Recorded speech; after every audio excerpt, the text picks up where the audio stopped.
इस बार बिहार में छात्रों की समस्याएं बहुत ज़्यादा बढ़ चुकी हैं।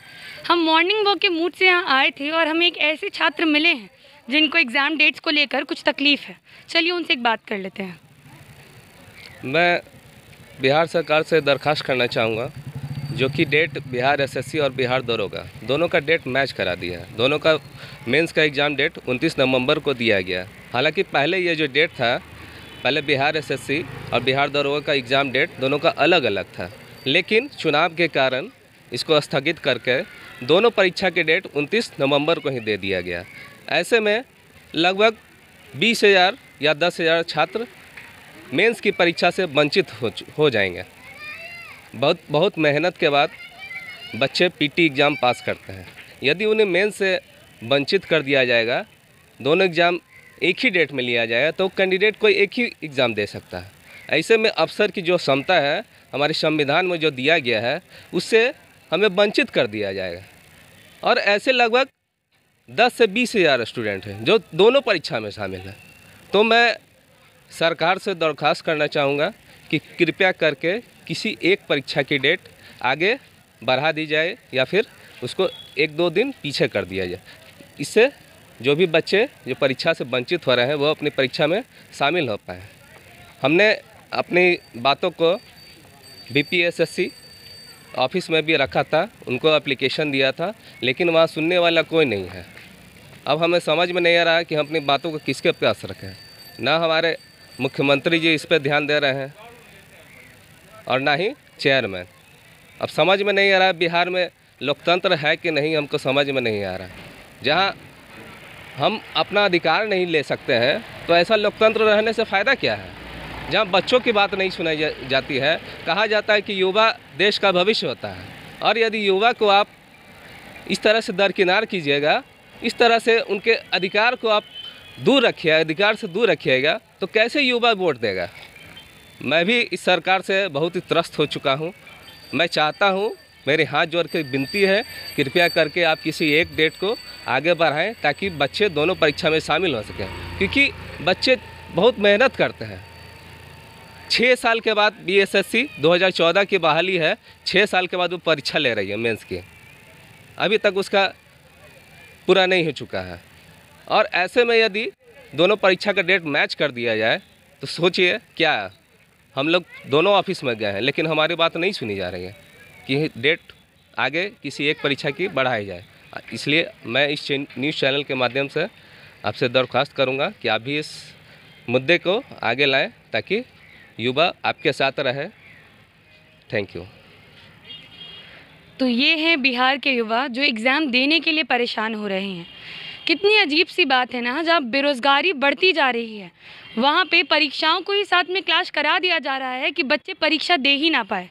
ये बहुत अच्छा तरीका ढूंढा है हमारी सरकार ने बेरोज़गारी के मुद्दे को टैकल करने का। सर आप मुझे ये बताइए, चुनाव अभी इतने सामने हैं तो आप इस बार किसे वोट देने के बारे में सोच रहे हैं? मैं कुछ बदलाव चाहता हूँ। हालांकि नीतीश जी ने पहले कुछ वर्षों में अच्छा काम किया था, मेरे भी वो पसंदीदा नेता थे, लेकिन इस बार मैं त्रस्त हो चुका हूँ। ऐसा लग रहा है कि कुछ सरकार तानाशाह हो चुकी है, किसी की बात को सुना नहीं जा रहा है, चाहे पब्लिक हो चाहे कोई भी सुनता नहीं है उसके बात। अब बात करते हैं, जैसे मेरे घर में ही आया है आवास योजना का कि मकान बनाने के लिए कुछ पैसा दिया जाएगा मेरे संबंधी में, लेकिन उन लोगों का रसीद सीओ का नहीं कटा हुआ, और वो लोग जब जा रहे हैं रसीद कटवाने तो उन्हें नहीं कभी कर्मचारी मिलते हैं और नहीं ऑफिस से उनके प्रॉपर रिप्लाई मिलता है। बार बार उनके ऑफिस के चक्कर काटना पड़ता है। ऐसे में वो नहीं अपना कागज़ बना पाएंगे और नहीं उन्हें जो आवास योजना का जो लाभ है वो मिल पाएगा। यदि हमारे विधायक जी एक दिन बैठक आयोजित करके जितना भी इससे रिलेटेड जो भी लोग हैं, यदि उनको बुला करके उनके समस्या का निराकरण किया जाए तो इससे बहुत लोगों को लाभान्वित हो सकते हैं। युवा नेता जो हैं हमारे जितने अभी, उनके बारे में आपके क्या विचार हैं? उनमें से किसी को सत्ता में आना चाहिए? युवा नेता में आना चाहिए। हमारे तेजस्वी जी हैं वो काफ़ी अच्छे नेता हैं।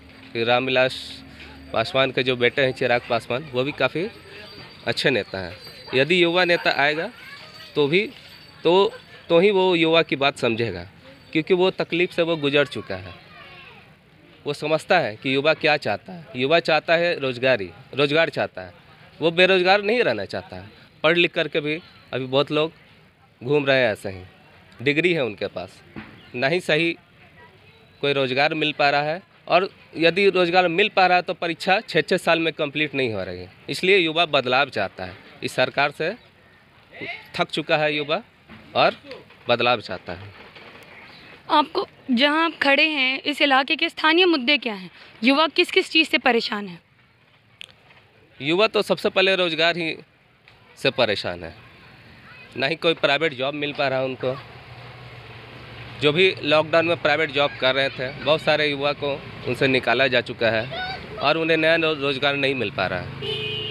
तो सरकारी नौकरी के अलावा प्राइवेट क्षेत्रों में भी यदि रोज़गार की व्यवस्था की जाए सरकार के द्वारा तो बहुत अच्छा होगा। युवा साथ देगी सरकार का। यदि ऐसा नहीं होता तो युवा बदलाव चाहेगा और वो ज़रूर इस सत्ता में परिवर्तन करेगा। ये है आज का युवा जो नीतीश कुमार से परेशान हो चुका है। उनकी सरकार की स्कीम से जो पूरी नहीं की जा रही है, बेरोज़गारी की समस्या जो सबसे ज़्यादा बड़ी बनी हुई है इस बार के लिए, हो सकता है यही एक समस्या वो डिसाइडिंग फैक्टर बन जाए जो इस बार की सरकार को पलट कर रख दे।